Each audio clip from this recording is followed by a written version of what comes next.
Hey guys, what's up? Lightboltjoe here. Today we're going to discuss the 2013 animated Disney film Frozen, directed by Chris Buck, Jennifer Lee, starring Idina Menzel, Kristen Bell, Jonathan Groff. Oh God, I'm forgetting his name. It's like right in my face. I'm losing it. I'm losing my mind. Josh Gad. Thank you. Oh my God, I couldn't get it out. So I remember when the teaser trailer for this first came out, it was literally a snowman and a reindeer fighting for a carrot. And they were like grunting and laughing, and that was about it. And you're like, oh, this is interesting. It's very interesting. It's, you know, from the creators of Wreck-It Ralph and Tangled comes a snowman. And you're like, all right, Disney hasn't really done a snowman before, so this should be interesting. And then Frozen came out with a real trailer, and it's the story of the Ice Queen. So it's you know, it's the Ice Queen story. Snow and palaces and fairy tales, right? So, in this 2013 version of Disney, we have Anna and Elsa. They live in Arendelle, which is in Norway. And Elsa has these ice powers that she's born with, but we don't really know why she's born with them. She accidentally hits Anna, her younger sister, in the head with an ice blast. They take her, the family takes them to see some trolls, you know, to see what can be done, and then they fix Anna. But then Elsa goes into isolation in the kingdom, and their parents die on a voyage, and then it's just the two of them growing up. And eventually, during Elsa's coronation, her powers are released, and she escapes into the North Mountain, and that's where she wants to live. But then people are trying to get her, and then she eventually comes back, and Anna tries to save her, and then turns into ice, and then they throw Hans in jail because he's mean. There's also Kristoff and Sven along the way. Olaf is the snowman they used to play with. And that's Frozen in a nutshell, right? It's a simple plot. It's a story of true love, but it can be sisterly love. It doesn't have to be a romance love. It's a sister love. So I thought that was a nice little spin on it. But this isn't the first time we've seen that. You know, Lilo and Stitch had Lilo and Nani. You know, Nani gave up a lot for that sisterly love. Like, Nani is the strong, independent woman who don't need no man.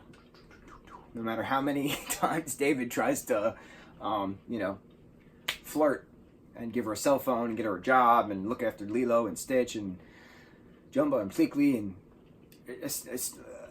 Lilo and Stitch as a brand is my favorite Disney. Without a doubt. I cannot wait for that live action film because it's going to be on location. It's going to have natives. It's going to just look gorgeous. Cannot wait. And especially because how well Aladdin's doing and how well Lion King is going to do. Cannot wait. We will disregard 2017's Beauty and the Beast because I could not stand that. It physically hurt my soul to watch that film, but c'est la vie. Cinderella was great. Maleficent was great. Mulan is going to be astounding. When is that? Next year. You have the sequel to Maleficent coming out at the end of this year. A lot of Disney stuff is coming. A lot. So the fandom of Frozen is a multi-billion-dollar fandom, and this film grossed over $1 billion. It's one of the only animated feature films to ever gross over $1 billion.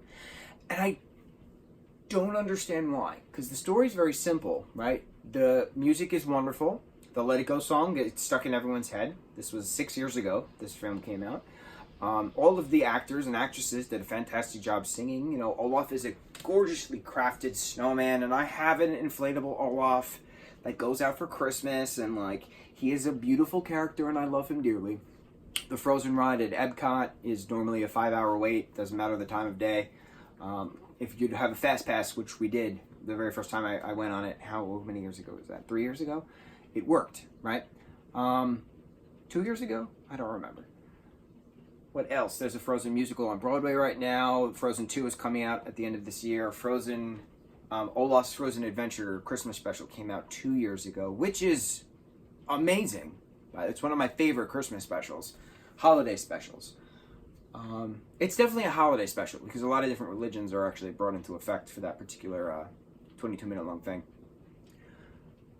So I give that credit, and I have a lot of hope for the sequel because the sequel's trailer gives me goosebumps. It looks like a Marvel film, and Disney knows its craft. It knows its Marvel audience. So Elsa is a superhero, and that's what we're seeing it as. Anna's a superhero. They're all superheroes in their own right. So the toy brand makes billions of dollars. The movie itself made billions of dollars. The Broadway show makes billions of dollars.